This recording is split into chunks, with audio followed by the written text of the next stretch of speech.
আসসালামু আলাইকুম এভরিওয়ান। আশা করি সবাই খুব ভালো আছেন। আমি আলহামদুলিল্লাহ ভালো আছি।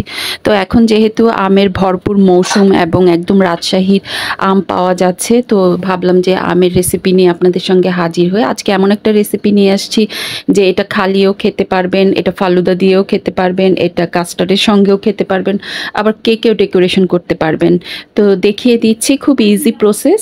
তো এখানে আমি দুটো আম ভালো করে কেটে নিয়েছি। কেটে তারপর এই যে ব্লেন্ডারে ব্লেন্ড করে এখন এর যে রসটা ভালো করে সুন্দর করে নিয়ে নিব এবং এটা চালনি দিয়ে ছেঁকে নিব যাতে মোটা মোটা আঁশ এগুলো সব উপরে থাকে, এগুলো না যায়।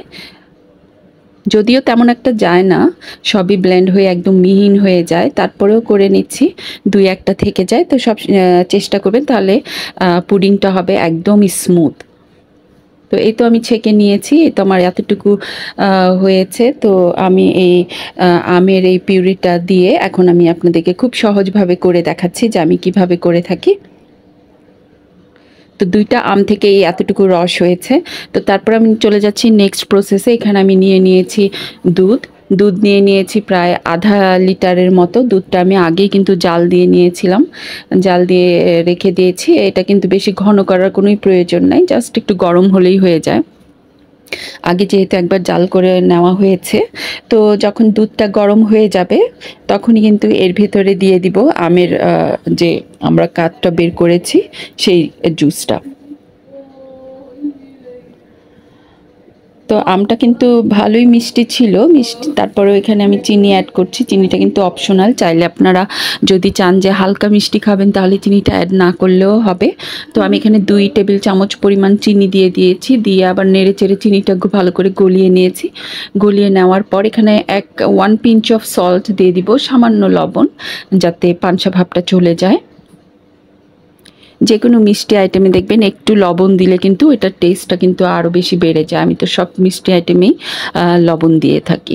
তারপর এই যে আমের এই রসটা আমি একটু একটু করে দিয়ে দিচ্ছি আর মিশিয়ে নিচ্ছি। এই পর্যায়ে চুলার আঁচটা কিন্তু একদম কমিয়ে রাখতে হবে, না হলে কিন্তু ফেটে যাওয়ার সম্ভাবনা থাকে। তো চুলার আঁচটা কমিয়ে দিয়ে আমি এখন ভালো করে নাড়াচাড়া দিয়ে নিয়েছি। তো দেওয়ার পর এখানে আমি এই তো আধা কাপের মতো পানি নিয়েছি, এর ভিতরে 1 চা চামচ পরিমাণ আগার আগার পাউডার দিয়ে দিব। দিয়ে এখন এটা আমি ভালো করে ঠান্ডা পানির সঙ্গে মিক্সড করে নিব। সবসময় কিন্তু আগে ঠান্ডা পানির সঙ্গে মিক্সড করে দিবেন, না হলে দানাদার হয়ে যাবে, এবং সঙ্গে সঙ্গে নাড়তে হবে আগার আগার দেওয়ার।